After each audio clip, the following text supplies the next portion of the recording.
Good morning बच्चों। आज हम दूसरा चैप्टर शुरू करेंगे, एक चर वाले रैखिक समीकरण।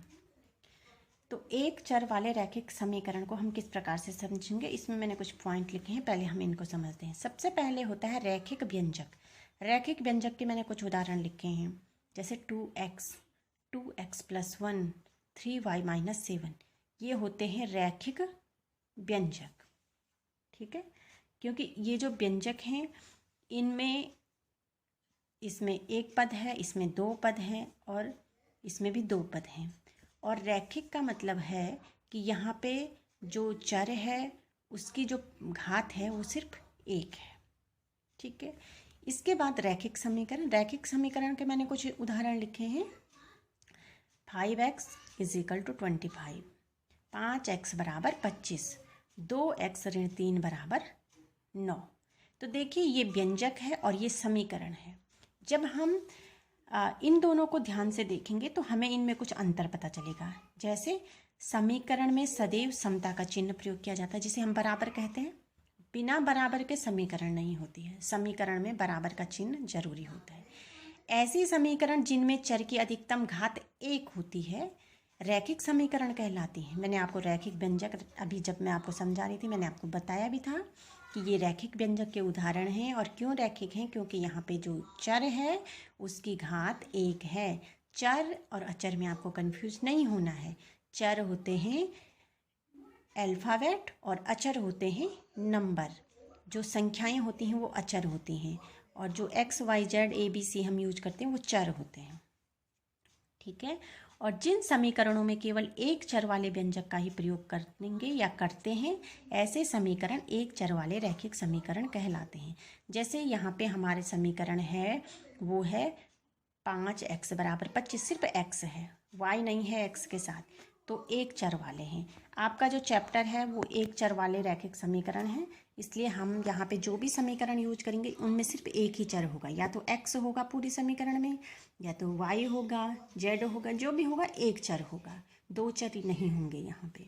तो इसी के साथ हम चलते हैं प्रश्नावली 2.1 पे।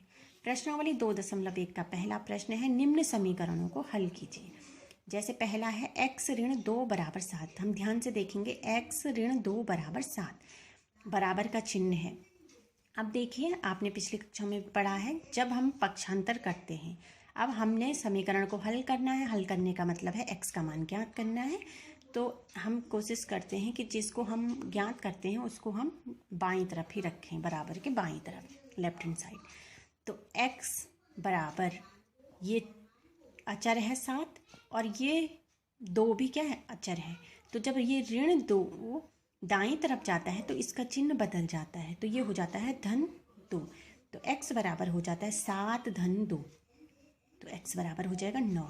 ये आपने पिछली कक्षाओं में पढ़े हैं पक्षांतर वाले प्रश्न, कि किस प्रकार से बाएं पक्ष से दाएं पक्ष जाने में चाहे चर हो चाहे अचर हो उसका चिन्ह बदल जाता है। तो आप इसको थोड़ा सा याद करने की कोशिश कीजिए और समझिए प्रश्न को कि किस प्रकार से जो नंबर है यहाँ पे -2 उसको हम दाईं तरफ ले गए तो वो +2 हो जाता है और x बराबर 9।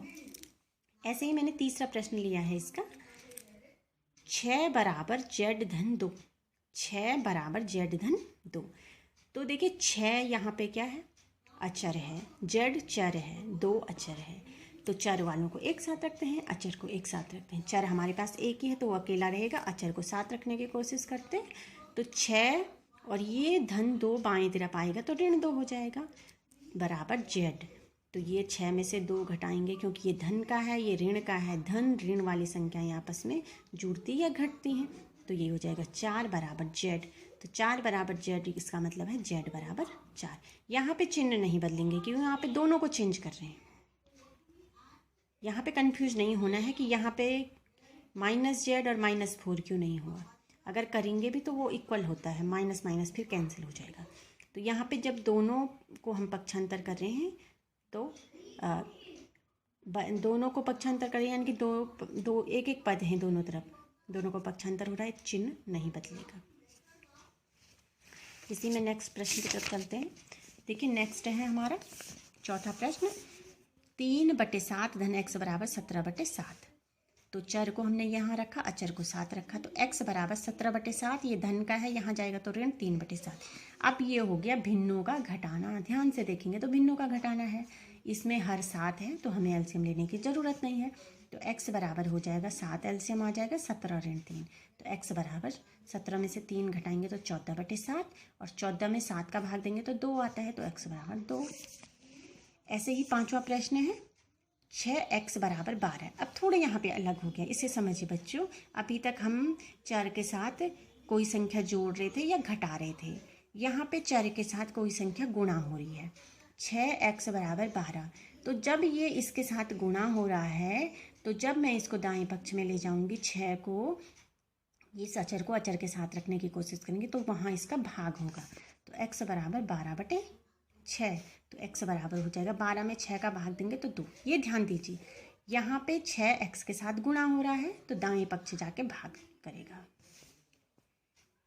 ऐसे ही 6वां प्रश्न है t/5 बराबर 10। यहाँ पे ध्यान दीजिए, जो t है उसमें 5 का भाग हो रहा है, तो जब ये दाएं पक्ष में इसे ले जाने की कोशिश करेंगे हम, तो ये दाएं पक्ष में गुणा होगा, गुणा वाला भाग होगा और भाग वाला गुणा होगा।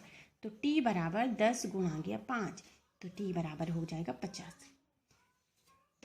ऐसे छोटे छोटे प्रश्न आपने कक्षा 7 में किए हैं, हो सकता है आपको ध्यान नहीं होगा, पर आप यहाँ पे इनको अच्छे से समझ लीजिए ताकि आप जो बेसिक कॉन्सेप्ट हैं आपके इस प्रकार क्लियर हो सके।